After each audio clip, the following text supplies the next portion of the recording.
Бүгін 13 мартта Бишкек шаардык сотунда MCN Coin криптовалютасынын уюштуруучуларынын бири Исрадин Субанбековдун баш коргоо чарасы каралды. Эске салсак, ал 5 февраль күнү каржы пирамидасын уюштурган деген шек менен УКМК тарабынан кармалган. Кийин 1 май райондук соту аны 5 апрелге чейин тергөө абагына киргизүү чечимин чыгарган. Бирок жактоочулары Субанбековду үй камагына бошотуп, тергөөнү уланта берүү өтүнүчү менен кайрылган.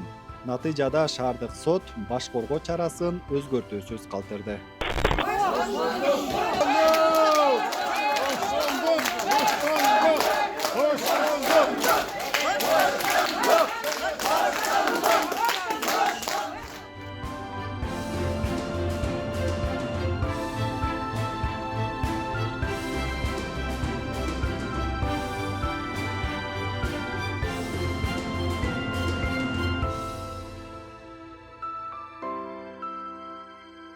Бүгүнкү сот процессине толук канааттандырган жок мени. Туура эмес чечим чыгарды. Домашний арестке чыгарыш керек болчу. Бул жерде баланын эч кандай күнөөсү жок. Биздин билбейм, кыргыз элибиз качан түшүнөбүз, качан бул элдин баардыгы уже жетмек туштун дүйнө жүзүн окуп билишибиз керек да, таанышыбыз керек. Дүйнө каяка баратат? Биз ушул мойдон эле тура беребизби Кыргызстан? Баягы эле саска батылган мойдон тура беребизби? Эл дүйнө өнүккөн сайын өнүгүшүбүз керек. Биз баардыгын мынакей Израилдин ошол 3 бала Кыргызстаныбызды бир элибизди алга көтөрөлү, дүйнө элинен артта калбайлы деп ушундай бир жакшы ниет, жакшы ой менен аракет кылышты, бирок алып келип бияка киргизип коюшту. Бул деген билбейм, акыйкаттыкка жатпайт негизи. Сиздер өзүңүздөр үй бүлө мүчөңүздөр менен ушул MCN Coin'ге каражат Алганбыз. салгансыздарбы? Эң Баарыңыздар биринчилерден туугандуулук болуп, барбы? эң биринчилерден болуп биз 2023-жылы ноябрь-октябрь айларында крупный суммадагы акчаларды салганбыз. Мен мисалы үчүн өзүм сом менен 40 сомдон алып салгам. Мынакей 40 сомдон мынакей декабрда $20 чейин көтөрдү. Мен ошондо бир талай пайда көрдүм. Мен эч зыян көргөн жокмун ал акчаны. Үй албагандар алды, машина албагандар алдык. Кудайга шүгүр. Мына андан кийин түштү, $2-3 чейин көтөрүлдү. Мынакей балдарды камап койду. Мына азыр аябай түшүп кетти. Бирок түшсө деле биржа иштеп атат, жок болгон жок. 1 сом болсо дагы, 20 сом болсо да иштеп атат биржа. Бул базарда кадимки эле Дордойдогу базардай. Товар канчалык көп болсо баасы түшөт. Товар аз болсо, алуучулар көп болсо баасы көтөрүлөт. Буну биз кыргыз элибиз жогору жактагылар эмне үчүн түшүнбөйт? Түшүнүш керек да, элдин замандан артта калбашыбыз керек. Кайсыл убакка чейин ушинтип жүрө беребизбиз? Биздин оюбузда бул жерде бийликтин эч кандай күнөөсү жок. Бул жерде туура эмес маалымат жеткен да, аферизм, бул мошенничество дегенчи. Бирок бул жерден иш жүзүндө мына следствие абдан жакшы иш аткарып атат биздин эмелер. Бул жерден кое алган жок, эч кандай күнөө кое алган жок да, дагы иликтөө иштери жүрүп атат. Мошенничество деген, пирамида деген, бул жерде эч кандай күнөө неме жок, коюлган жок. Бир айдан бери издеп атат, тапкан жок. Бир жабырлануучу деген жок бул жерде. Бүттүгү мынакей ушунун тарапташтары, могу жерде лидерлер эле келди. А самом деле бул коин 2 миллион адамга тарап кеткен. 2 миллион адамды токтото албайбыз да. Ал деген биржада иштеп атат. 3 биржада дүйнө жүзүндө иштеп аткан нерсени биз кичинекей Кыргызстан биз токтото албайбыз да, туурабы? Биз жөн эле бир мамлекетпиз. Ушу криптовалютаны түшүнбөй атабыз бизчи. Биз түшүнбөй атабыз. Бийликтегилерге туура эмес маалымат кетип атат. Туура эмес, ортодо аферисттер бар. Аферисттер көп. Азыр аттарын атабай эле коеюн, мезгил келет алардын дагы ушул баланы ошол жака туура эмес маалымат берип, ушул баланы ошол жака каматкан адамдардын жүздөрү ачылат. Аллага карап турат, орозонун айы бардыгы. Манас районунан, Талас облусунун Манас районунан келдим. Атым Шатманова Турдукан. Кесибим мугалим. Ушунча эл 7 облустан келип отуруп, келгендер кубанып, Израилдин колунан жетелеп алып кетсе, иштеле турган иш алдыда болот эле да, кагылайын. Сиз канча акча салгансыз? Ким? Үй бүлөңүз менен салгансыздарбы? Жок, 2 кызым анан мен үчөөбүз салганбыз. Бирок салганыма ала коеюн деген жокмун. Бу балдар айткандай, мага акчанын эмне кереги бар 80ге келип калган. Мен неберелериме, чөйрөмө керек болот деп салдым. Канча салдыңыз? 27 миңден 3 өйдү салдык. Бирок соткабызда тур. Акыры Израилдин аман-эсен чыгып кетсе, ишти илгерилете турган ошол. Урматтуу Садыр Нуркожоевич, Камчыбек Кудуршаевичке кайрылгым келет да, мен ушу а кишилерге Uşu bizdin ahvalыбыз миллиондогон кыргызстандыктардын ахвалы жетпей атат деп түшүнөм да. Себеби мен бүгүн соттон чыккандан кийин түшүнбөй калдым. Миллион деген киши токен алган. Миллион деген киши пайдасын көрүп келатканбыз. Биржада өсүп келаткан. Анан муну балдарды камап койгондон кийин эле түшүп кетти. Миллион деген киши акчасын жоготуп отуруп калдык. Миллион деген киши Кыргызстан ичинен эле миллион адам алды. Миллиондон киши алды. Кыргызстан ичинен Кыргызстандын ичинен миллион киши токен алды. Мен бул балдарга ишенген себебим, балдар тимеле бир да жолу айткан жок. Байларга тараткыла деп. Бирден токен тараткыла деп бирди го балдар. Бирден бекер бирден токен алып калсын. Келечеги кең бул токендин деп. Анан эми ошо алган кишилер азыр мына күйүп атабыз да. Биздин алган баадан ылдый түшүп кетти азыр. Убагында келген $3 чейин чыккан. Анда биз өткөрүп жиберсек, биз пайда эле көрмөкпүз. Эч кандай бу жерде аферистик же болбосо эметели деген жок. Ана мен эми ушу бийликтен суранарында миллион деген эл күтүп отурат азыр. Эгер элди ойлосоңуздар, элдин келечегин ушу миллион деген азыр ичине сыздап отурган кишилерди колдойм деп койсоңуздар, балдарды эмеден чыгарсаңар, эмеден сурактан бошотсоңор, балдар азыр дүйнөлүк деңгээлде мунун баары билип туруп, ошон үчүн түшүп кетти токен.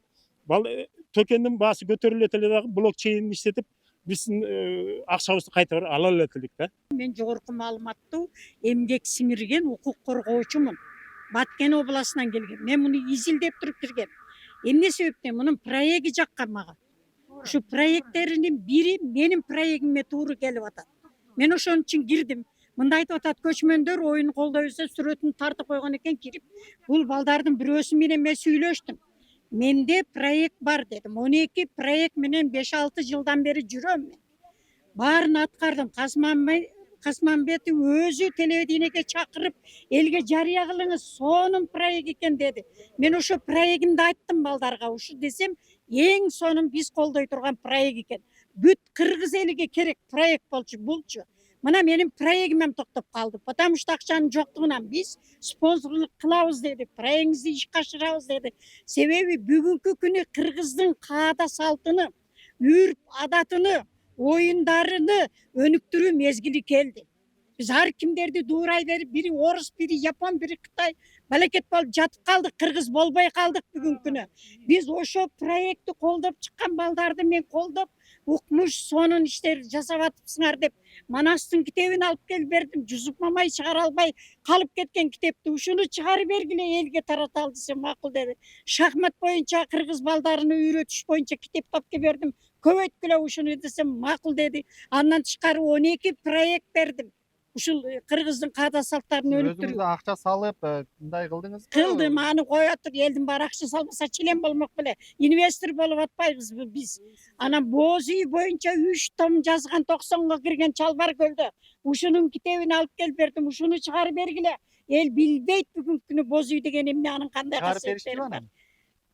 Чыгарып бергиче камап коюшту го. Каяка чыгарып берет. Эмне ушул баштаганда отуруп калдым. Мына эл эмне себептен ушунча адам жалат болуп атат. Мен эркен журналистмин. Эмне боюнча? Берип коюңуздар, айтып алыңыз. Жок, эми сүйлөйбүз. Биз дагы ошо алганбыз, ушу МСМдин келечегин ойлопчу. Блокчейн чыгат деп эми элдерди ушундай алаксыз эме кылып атышат да. Эми билбейм ошо. Акчасын эгер Сиз азыр эмне талап кылып атасыз? мен талап кылганым ошо акчамды төлөп берсе жакшы болот. Канча сом? 130 000. 130 000 салгансыз, Салганбыз, бизге коин салып берген. Бул жака өзүңүз эле келдиңизби же сизге окшоп акчам ала албайтам дегендер дагы келдиби? Дагы келишти, акчам ала албайтам. Сакалды коюп алып алам дегендер барсыңар. Бизге ноябрда бизге убада берген. Ноябрда да берилген жок ошол акчачы.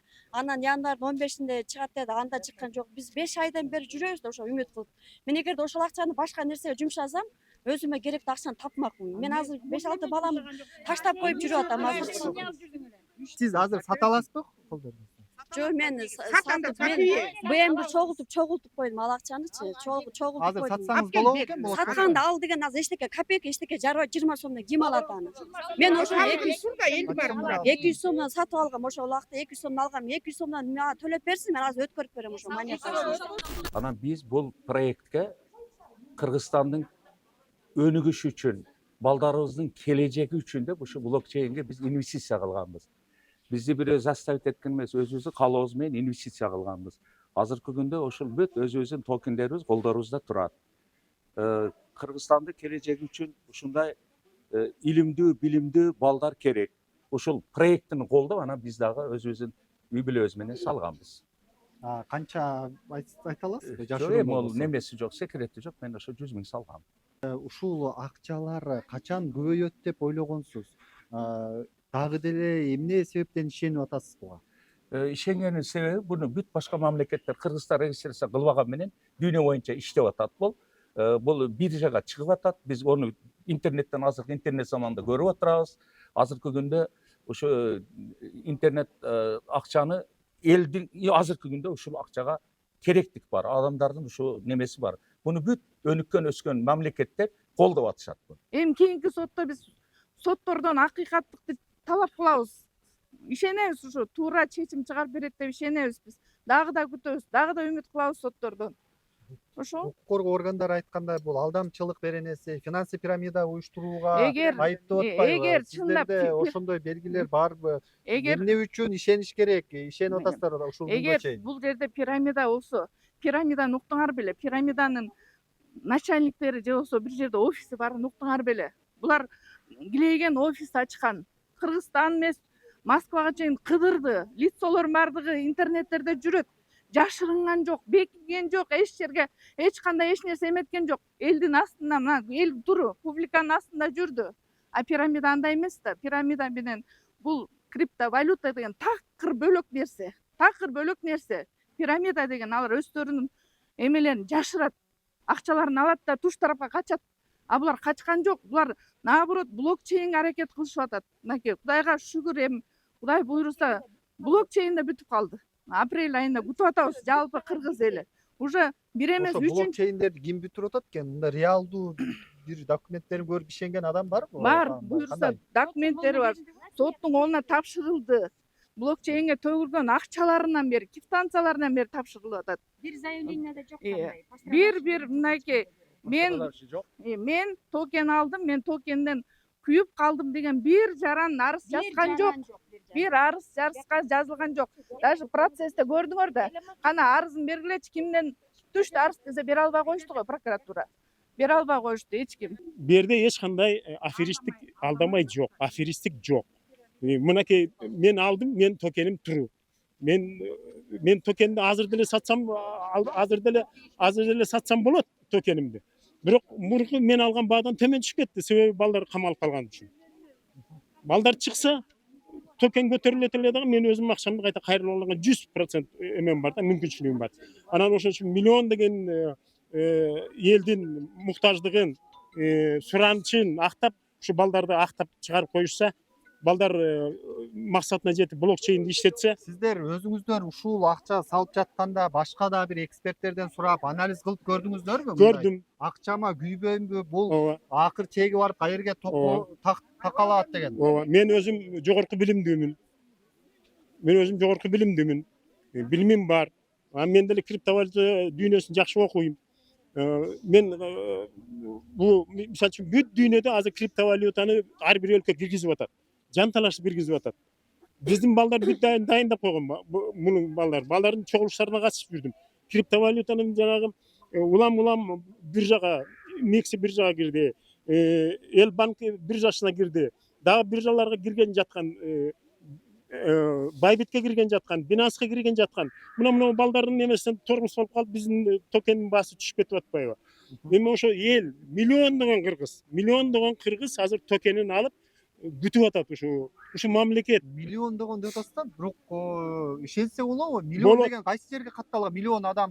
Миллион деген блокчейн ачылып эмеге кирсе, блокчейн ачылса, верификация болот. Верификацияда тимene ар бир эмесе чейин чыгат, данныйлары. Миллион токен алганбы? Миллион адам алганбы? Токен 2 миллиондон ашык сатылган. Мен алган адамдарды айтып атам, миллион болуп калды депчи. Себеп дегенде балдар жүрдү, бирден тараткыла деп. Бир да жолу айткан жок. Акчасы барларга баргыла, сразу мынча ала койсун деген түк максат болгон жок да балдарда. Болуп атты, бирден тараткыла, бирден карапайым элге жетсин деп аткан. Эми ушундай балдарды билбейм мен ачык эле жерден күйгүзүп атат да эми. Ачык эле бүт ошо миллион деген токен алгандар билип эле турбуз эми.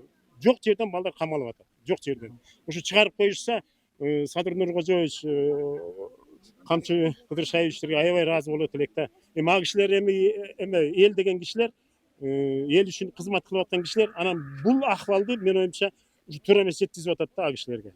Анан ошо туура жеткизип койсо ал кишилер туура чечип берет эле, менде 100% ишеним бар.